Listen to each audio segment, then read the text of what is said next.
task got started years ago, about 2006. There were a group of us that were involved in a homeless coalition here.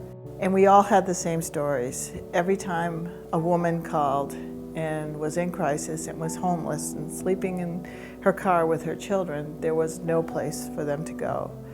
And then one day we heard a story about this woman who not only didn't have a place to stay, but she also didn't have a car and was put out on the street. And someone told her there was a shelter, a family shelter in Flagstaff, and she and her children were walking up the highway trying to make it to Flagstaff, and she was arrested for it, and her children, they were being investigated for child neglect.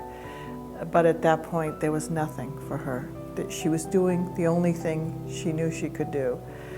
That story motivated us all to just put our fists on the table and say, that's it. This is not going to continue. My husband was doing property maintenance, and a lot of the companies that he was working for, it wasn't really a stable type of job. They let him go, and we also lost our home because of it as well, and we didn't really have anywhere else to go. I looked online and I found the shelter, and I didn't know if they had a family shelter or not, and I was just so relieved to find out that there was a family shelter in this area. I couldn't imagine our family being split up. What we do is we bring them in, we offer them compassion, support, a community in which to recover. Well, the grant from AZCFJoy County initially was to help us with transitioning people from the shelter into their homes. We helped 8 families and 4 individuals, and that was kind of the beginning of it. But it worked so well, and it made our transition rate go up 10%. We would have been trying to make it in a motel with very little money. We might have even had to sleep in our truck. There's a huge barrier because of the cost of housing and having to have first, last security.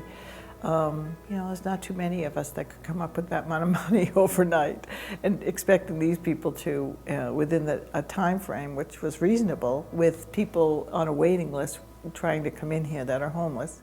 So now we have an account, thanks to the foundation, where we can help people with that first and security, whatever they need. And then within a few months of them being stable and employed, they start to pay us back monthly.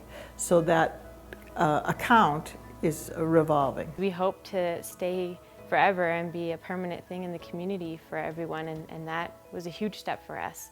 We wouldn't have gotten there anytime soon without the help of ACF. So it's always a blessing to know that we're fulfilling our mission, but it's also very sad because there are times when there are 15 women and children with children, and also up to 5 or 6 families on our waiting list. And that to us is still a tragedy.